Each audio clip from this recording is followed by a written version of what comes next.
ছোট্ট ছোট্ট কিছু ভুলের কারণেই কিন্তু পেজের অনেক ক্ষতি হয়ে যায়। যে ভুলটা আমি প্রথমে করেছি সেই ভুলটা আপনারা কখনোই করবেন না।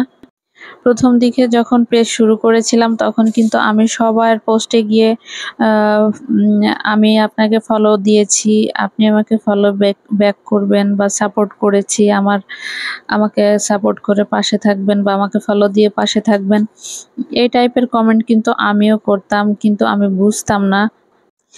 একদিন একটা আপু আমাকে ঠিক কড়াভাবে একটা জবাব দিল যে, আপু এই ধরনের কমেন্ট যদি আমার পেজে এসে করেন তাহলে কিন্তু কখনোই আপনি আর আমার পোস্টে কমেন্ট করতে আসবেন না। প্লিজ দয়া করে আমার পেজের আর আপনার পেজের ক্ষতি করবেন না।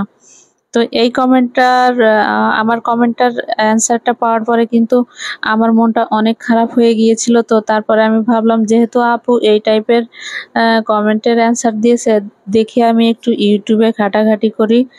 তারপরে ইউটিউবে অনেক ভিডিও দেখে তারপরে বুঝতে পারলাম আসলে পেজে গিয়ে এই ধরনের কমেন্ট করা একদমই উচিত নয়।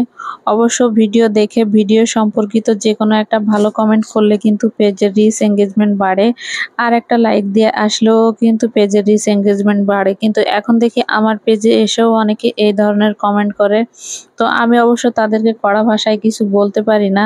আর আমি কিন্তু মাঝে মাঝে গান দিয়েও কিন্তু ভিডিও বানাতাম, তারপরে রিলসে মিউজিক অ্যাড করতাম, তারপর বড় ভিডিওতেও কিন্তু আমি গান অ্যাড করে তারপরে মাঝে মাঝে ভিডিও ছাড়তাম। তো তারপর দেখি আমার একটা ভিডিও ভাইরাল হয়ে গিয়েছিল, সেটা হচ্ছে আমি মিউজিক দিয়ে যে ভিডিওটা দিয়েছিলাম সেই ভিডিওটা, কিন্তু তারপরে দেখি আমার পেজে পলিসি ইস্যু চলে আসছে। পরে আমি অবশ্য মিউজিক দেওয়ার সব ভিডিওগুলোই ডিলিট করে দিয়েছি। তারপরও প্রায় আমার পেজে ৩ থেকে ৪ মাস হয়ে গিয়েছে, এখনও কন্টেন্ট মনিটাইজেশন যে পলিসি এটা এখনও ঠিক হয় নাই, আর কবে ঠিক হবে জানিও না। তবে এরকম কিন্তু পেজে পলিসি আসলে তখন কিন্তু কাজ করার মন মানসিকতাই নষ্ট হয়ে যায়, ভিডিও করার ইচ্ছাটাই মরে যায়। তবে আলহামদুলিল্লাহ আমার পেজে কিন্তু রিলস মনিটাইজেশন আমি পেয়েছি, যেহেতু সব মিউজিক দেওয়া ভিডিওগুলো আমি ডিলিট করে দিয়েছিলাম, নতুন করে আবার রেগুলার ভিডিও পোস্ট করতেছি। তো সেই জন্য রিলসের মনিটাইজেশনটা আমি যদিও পেয়ে গিয়েছি, কিন্তু আমার ইনস্ট্রিম অ্যাডের যে সেটআপটা সেটা আর আমি এখনও পাইনি।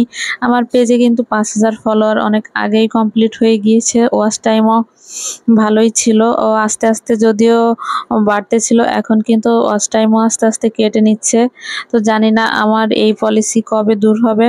তো আমার মতো এই ভুল কিন্তু আপনারা কখনোই করবেন না। পেজের সাথে এই ভুলগুলো করলে কিন্তু আপনার যে কন্টেন্ট মনিটাইজেশন পলিসি থাকে সেটা কিন্তু সহজেই দূর হবে না।